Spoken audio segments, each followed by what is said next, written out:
Hi. So, first of all, you'll think this is strange because I'm talking about a book. Possibly, secondly, you'll think it's strange because of the content of the book. And I'll start this by saying, maybe the last 5 or 6 years, maybe even longer, I found it really hard to read books. I found it really hard to focus. I buy a lot of books. I used to read a lot. As a child, I was an absolute avid reader. I read lots right up until maybe the last 4 or 5 years, I would say. I found it really hard to focus. Now, there was a reason why I had to be in hospital waiting rooms a lot, maybe 2 years ago. And for whatever reason, I found this book online. It intrigued me. The title intrigued me. And I would sit there in the waiting room and read. You can see it's even got coffee stains on it. I would sit there in the waiting room and I would just read page after page after page, just really bury myself in it. And I started to realize that this book, You Could Do Something Amazing with Your Life, You Are Raoul Moat by Andrew Hankinson, is one of the greatest books I've ever read, which I wasn't expecting. It's a really strange mix of a range of sources. It doesn't explicitly tell you what to think about someone, but it also gives you the understanding of you start to unpick the self-pity, and you start to unpick the pieces that have created this person that has done some monstrous things. So I'm going to just take you through some of it, and I've got some of it on screen I want to show you as well. The main source is Raoul Moat himself. Now, Raoul Moat, if you don't know, you probably know him better in the UK, has almost become, in a strange way, a kind of memeable, for some scary people, like a folk hero, a figure of fun because of a footballer who sort of nominally knew him, turned up with a takeaway and beer to try and coax him out of hiding. But somebody who shot and killed some innocent people, and who's 100% responsible for the deaths of those people. Even though the book, through the way it's reported, shows you how he justifies the things he does, and then through the facts reporting and the way that is written, undercuts what he's saying and brings you back to making a comment on yourself for even feeling a shred of understanding towards someone. Because when you read a book and you kind of read from their point of view, you start to there's little bits where you think, oh, and I think it talks a lot about society around this time, maybe even now as well, possibly even worse, the kind of it would be really underplaying it to say, oh, toxic masculinity and all this. I think what it is, it's about knowing how to deal with the way you feel, being able to deal with anger, frustration, feeling of impotence, not sexual impotence, but just impotence and rage, and having all these things. But why have we not had those things, support systems built into our lives as younger people? Where has somebody like Raoul Moat not had that input? Would that have made a difference? So and ultimately, personal choice being the main driver of these things. So there are definitely some things we can comment on society, but ultimately you come down to the person pulling the trigger as such. But it is an interesting ecosystem of people and services, and how people can do something horrendous and still feel so justified in what they've done, and why that might be, and how we can help people not feel that way, or get to that point, maybe, or how certainly not embolden them and enhance them or celebrate them. So the main source for the book is Raoul Moat himself. And that's quite interesting. So there's a 49-page confession he wrote when he was on the run. I'm just reading this from the book. Recordings of his 999 calls are in there after shooting a police officer. Recordings of phone calls he made in prison, audio recordings he made during his final years of his life, training diaries, a psychological questionnaire, his correspondence, and 6 suicide notes that he left in his house. There is also a recording made by the negotiator in the final standoff, legal letters, business documents, medical records, psychological assessments, IPCC, so that's the Independent Police Complaints Commission reports, evidence presented during the inquest into his death, evidence presented during the trial from his accomplices, and I think that's interesting as well. Broadcast news reports, newspaper reports, and interviews. It was then edited and tried to put it in what Andrew Hankinson's done, and then put it in chronological order, trying to emphasize the subjects that Moat emphasized the most, are the things that Moat talked about the most. So obviously, if he repeated himself, to try and put that into a way that summed it up the best. So when clarification of what actually happened, the facts, it's put in parentheses. And so, for example, things that Moat didn't know about aren't in the book. So the story about Paul Gascoigne going along and the ex-England footballer, that is not in the book because that's not in Moat's mind, because he didn't know that that was happening. So it doesn't have input from some of the people most hurt by Moat. Obviously, some of them passed away, but at his hand, but some of them didn't want to have anything to do with the book. Angus Moat, Raoul Moat's brother, had a big part in the book, which is quite interesting, and different journalists and different people. So it is absolutely forensically researched, and I think it's really scary. And I'll post the review that the Guardian did for it at the time. So this is over 8 years ago, and they say that, you know, this is 2010 when this happened. The Northumbria police will never forget him. And like, obviously there's the publicity that was given to him is morally sketchy as well. Like, and ended up being like fan clubs for him and things like that. Obviously the policeman who was shot and lost his sight because of this, one of the policemen who was shot, actually killed himself. And the journalist who wrote this himself, Andrew Hankinson, is from Newcastle and from around that area himself. So just while I pause for a moment.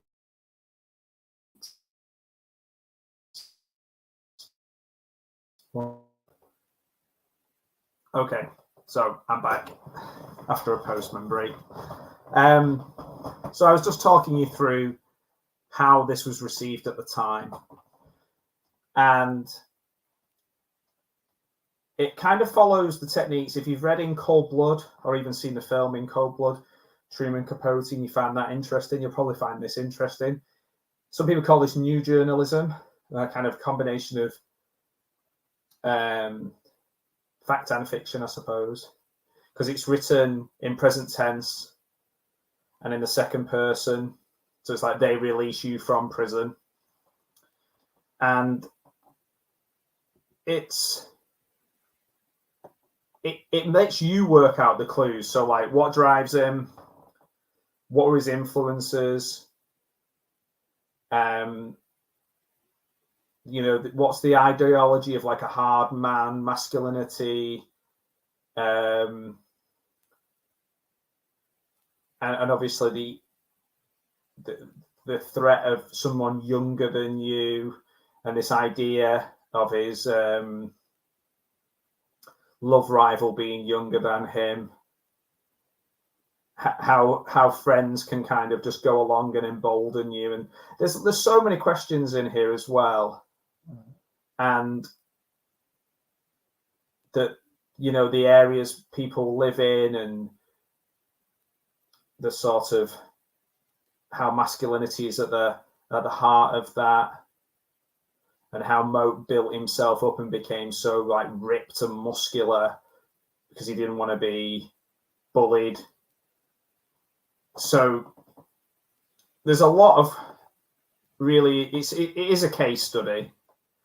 And because he's obsessed with getting his point of view across, it's the prevailing point of view that we get from the media, we get from many articles, that we get from this book. But what this book does that's different is that as soon as he makes a point, there is a counterpoint that is a fact that you can measure it against. So, like, for example, if he says something was a bit of pushing and shoving, we then get the medical report of the result of that pushing and shoving. So if he says it's this and that and undersells it and justifies it, you then see, and that's the scary part of the story. I do think it is of its time. I think it's something to kind of study and understand about ourselves. And self-pity as well, being so insidious. And like getting his point of view across, and his point of view being like, for some people, I think that being right is the most important thing. And even whether you are or you're not, you can convince yourself that you are, and that becomes your truth. And obviously there is a lot of a comment here on mental health and, you know, not showing up for appointments and maybe being let down in certain areas. So there's, you know, I'm not saying there's sympathy, but there's an understanding that there's a well-rounded character human being here to discuss. So like I say, as you can see on the left of the screen, it's called You Could Do Something Amazing With Your Life, You Are Raoul Moat. So I guess it's talking about the potential of every human being. There's a kind of hope there, but also a kind of sadness that it's harder for some than it is for others. So what I'm going to do is I'm just going to show you kind of how it works and how it laid out without giving it too much away about it. Obviously, the story is known. You can know the whole story and of what happened to him, but I don't think you get the full power of it just through reading like a news article. I think, you know, I came away obviously thinking the things he did were abhorrent and hating is the character that I just spent all this time with. But I definitely also felt like I had the rug pulled out from underneath me when I finished. Like, how could I even for a second contemplate having any pity? But I guess when something terrible happens, we want to just say somebody's a monster. The scary thing is to say that they're like us, or that we can understand them, because it makes us feel closer to them. So that's, I think, the real horror or fear of this book, is that there is the moments there where you think it's taking me in, it's making me understand this person that maybe I don't want to understand. I don't want to be open to understanding. So I'm just going to take you through the sample chapter, which is available everywhere. So I'm not, you know, it's kind of sample chapter that's free for anyone to read. And I just wanted to show you how it looks, the layout, because I do find that quite interesting. So from 2016, I think it won quite a few awards from what I've seen. It starts off with the questionnaire, which obviously it's in chronological order, from 17 pages of questions, and he goes through them all, he writes them all back, but then he doesn't attend the actual appointment. And then it's in that kind of first person in capital letters. I feel tired, anxious, isolated, helpless, angry. I find it difficult to sleep or relax. He goes through them all, what he writes, and then what the questions are. So it's very immediate. It's very much in that present tense. your stomach gets into knots because you're right into it. It feels very personal. Well, it is, most of the things are things that he actually wrote and said.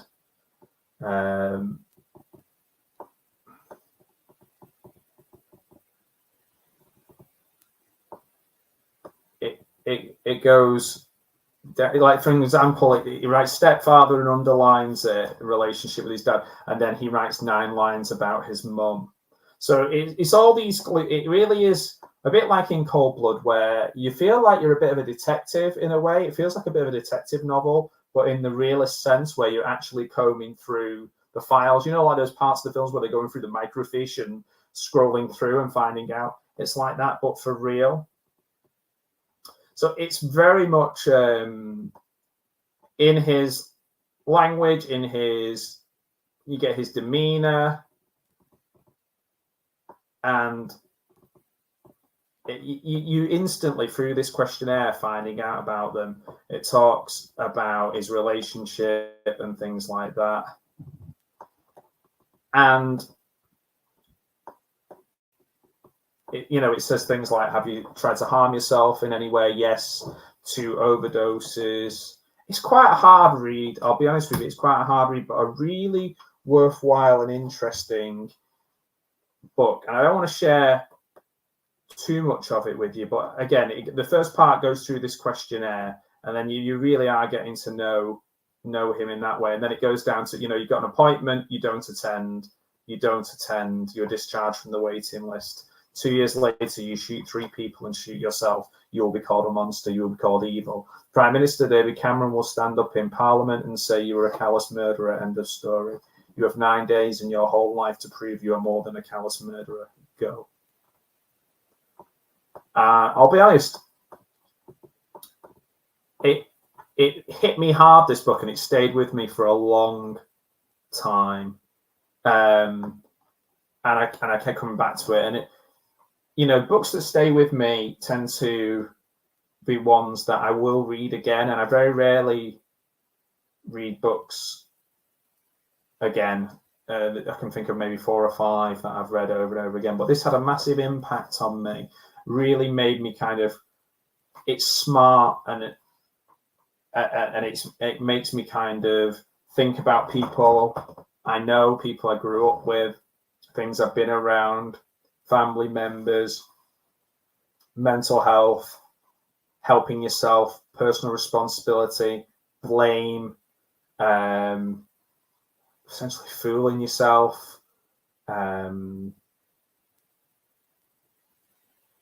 It's, and also how this person became a folk hero to so many people, or a meme or whatever, is really interesting, and also really, really scary. Really scary to think of that. And I think if anybody was to spend the time to read this book who maybe thought something about him because they didn't like the police, or they have similar issues or frustration, or I don't know, the wife's left them or something, these things are not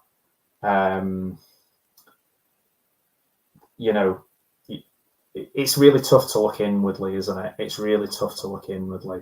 And this book made me look inwardly about growing older and getting into my 40s, and kind of what sort of person do I want to be. It really did open up a lot of questions. I would like, put it this way, like I have shelves and shelves and shelves of books, but this is one that I think about quite a lot.